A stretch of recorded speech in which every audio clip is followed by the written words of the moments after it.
Bismillahirrahmanirrahim. Assalamualaikum warahmatullahi taala wabarakatuh dan salam sejahtera. Alhamdulillahirabbil alamin wassalatu wassalamu ala asyrafil anbiya'i wal mursalin wa ala alihi wa sahbihi ajmain. Setinggi-tinggi kesyukuran saya panjatkan kepada Allah kerana diberi peluang untuk bersama-sama menyumbang di dalam program Bicara Psikologi. Dan di kesempatan ini juga saya ingin mengucapkan setinggi-tinggi penghargaan dan tahniah kepada bahagian pengurusan sumber manusia SUK Johor di atas inisiatif melaksanakan program Bicara Psikologi ini. Yang mana saya percaya dan saya yakin melalui platform yang ataupun program yang diwujudkan ini dapat kita bersama-sama berkongsi sedikit pengetahuan dan juga ilmu tentang psikologi. Jadi untuk hari ini saya akan berkongsi berkaitan dengan satu daripada topik pelajaran dalam psikologi, iaitu pendekatan terapi pemusatan insan dalam khidmat kaunseling.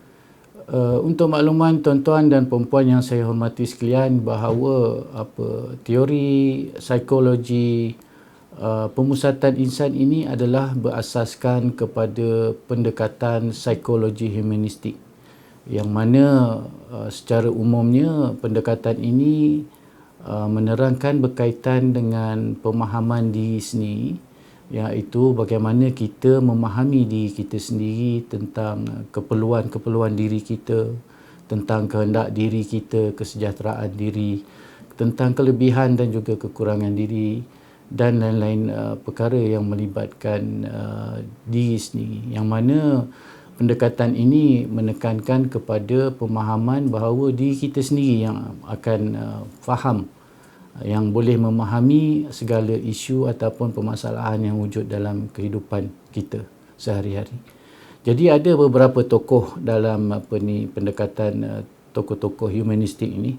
Antaranya yang termasyhur adalah Abraham Maslow, dan saya berpandangan bahawa Abraham Maslow ni kebanyakan teorinya digunakan juga di dalam disiplin-disiplin pelajaran lain seperti pengurusan dan sebagainya, berkaitan dengan teori hierarki keperluan manusia, yang mana antara lain adalah setiap manusia itu perlu memenuhi segala keperluan kehidupan yang digambarkan melalui sistem hierarki untuk memastikan sampai kepada kesempurnaan kendiri. Dan antara yang lain adalah Carl Ransom Rogers. Carl Ransom Rogers inilah yang mempelopori teori berkaitan dengan teori pemusatan insan. Jadi saya akan menerangkan sedikit latar belakang terapi pemusatan insan ini, iaitu dia diperkenalkan ataupun dipelopori oleh Carl Ransom Rogers, lebih mesra dipanggil sebagai Carl Rogers.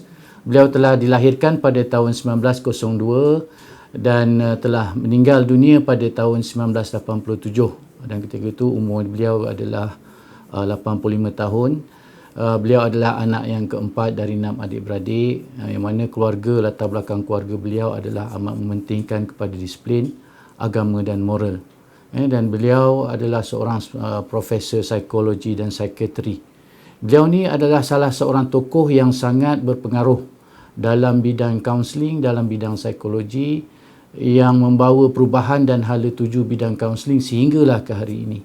Yang mana seawal 1940-an, di mana idea-idea ataupun teori yang dikemukakan oleh beliau ini adalah sebalik daripada teori yang diperkenalkan oleh Sigmund Freud, iaitu teori psikoanalisis yang melihat manusia, yang cuba memahami manusia, yang cuba memahami masalah atau isu manusia itu lebih kepada secara negatif.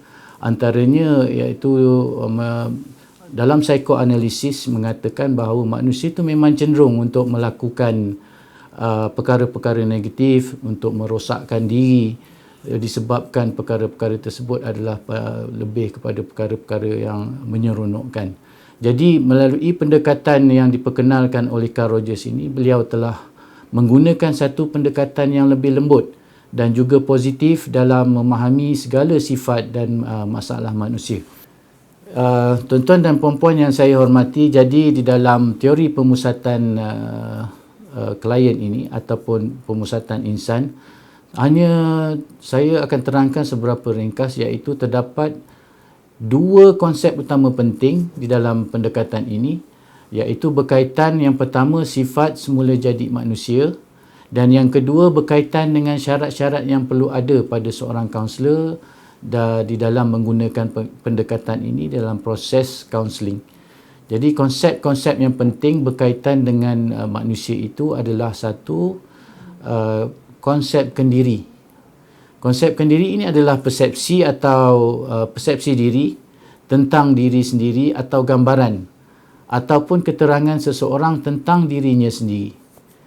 Maknanya kita lihat pada diri sendiri, kita yang memahami diri sendiri, kita yang mengenali suatu perkara itu, adakah ia menjadi isu kepada kita ataupun sebaliknya. Dan konsep kendiri ini sangat bergantung kepada hubungannya dengan persekitaran. Persekitaran ini termasuklah persekitaran ekonomi, politik, sosial, dalam persekitaran kehidupan seharian kita, insan-insan yang rapat dengan hidup kita. Contohnya sebagai seorang kedua ibu bapa kita, jika diberikan kita sokongan yang positif, menggalakkan sesuatu perkara yang positif kepada diri kita, maknanya konsep kendiri yang akan dibina oleh kita adalah konsep yang positif ataupun sebaliknya. Konsep kendiri ini juga terdapat dua pecahan, iaitu konsep kendiri unggul dan juga konsep kendiri sebenar.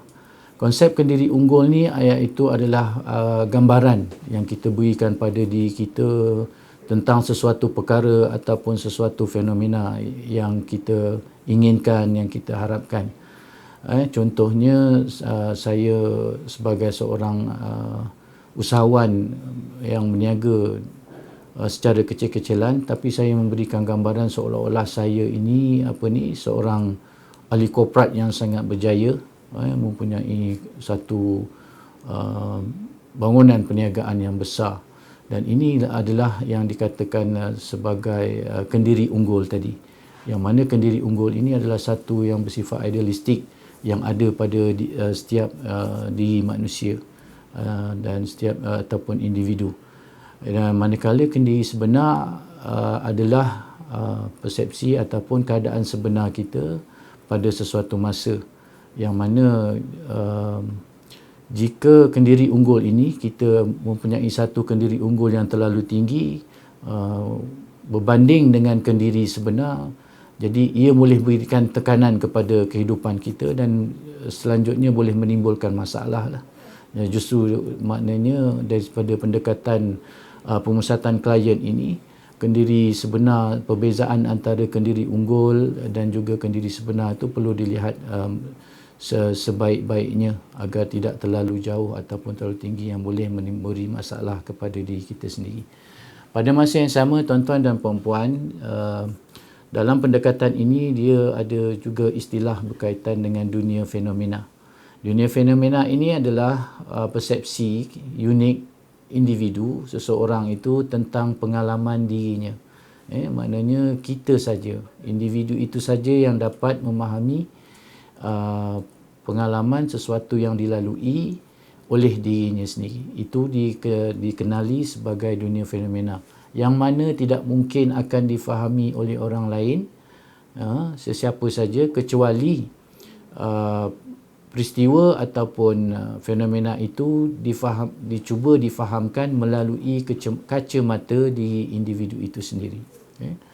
Jadi manusia ini mempunyai cenderung untuk memajukan diri dan mencapai kesempurnaan kendiri. Saya terus kepada apa andaian-andaian asas teori ini ataupun pendekatan ini tentang sifat semula jadi manusia. Melalui teori ini, dia menyatakan bahawa semua manusia itu dilahirkan dengan keadaan baik, adalah seorang yang baik. Sama juga ini ibarat dalam agama Islam pun menyatakan bahawa bayi itu dilahirkan seperti kain putih. Jadi pendekatan ini pun menyatakan perkara yang sama. Dia menyatakan bahawa manusia ini dilahirkan dan semuanya baik. Semuanya mempunyai kelebihan, semuanya bersifat positif. Semuanya bersifat konstruktif, ingin membangunkan diri, membina diri, dan berpotensi untuk menghadapi apa-apa isu ataupun masalah. Dan semua manusia ini ingin bergerak ke hadapan, ingin mencari kebaikan, ingin memajukan diri. Dengan matlamat utama, istilah yang diguna pakai dalam pendekatan ini adalah untuk mencapai kesempurnaan diri ataupun dalam istilahnya self-actualization. Jadi mengikut pendekatan ini, masalah yang dihadapi, yang berlaku pada seseorang individu ataupun diri kita adalah disebabkan oleh gangguan-gangguan persekitaran kita. Bukan disebabkan oleh diri sendiri, tetapi persekitaran yang telah menyebabkan gangguan yang menimbulkan masalah atau isu.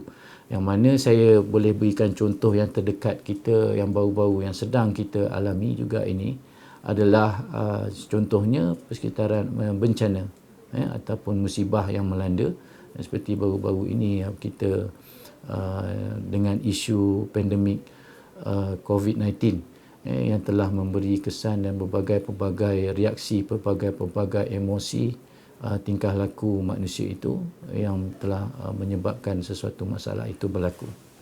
Jadi tuan-tuan dan puan-puan yang saya hormati sekalian, bahawa matlamat utama pendekatan ini tak lain tak bukan adalah bukan untuk menyelesaikan sesuatu masalah individu ataupun klien, tetapi melalui pendekatan ini ia lebih kepada untuk membantu klien dalam proses untuk pertumbuhan dan pembangunan diri ke arah gaya bertindak yang lebih berkesan agar individu dapat mengurus akan segala masalah-masalah yang dihadapi pada masa kini dan pada masa hadapan. Inilah konsep dan aplikasi bagi pendekatan pemusatan insan ini.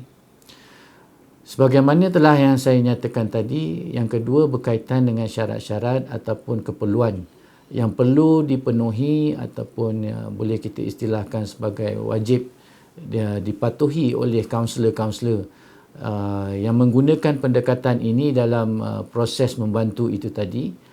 Yang pertama adalah kaunselor perlu membina hubungan dengan baik dengan klien yang hendak dibantu, yang mana melalui proses perhubungan yang baik ini dapat mewujudkan kepercayaan ke atas diri klien terhadap kaunselor, yang mana dapat agar sesi kaunseling itu dapat digerakkan dengan lebih positif dan mencapai matlamatnya.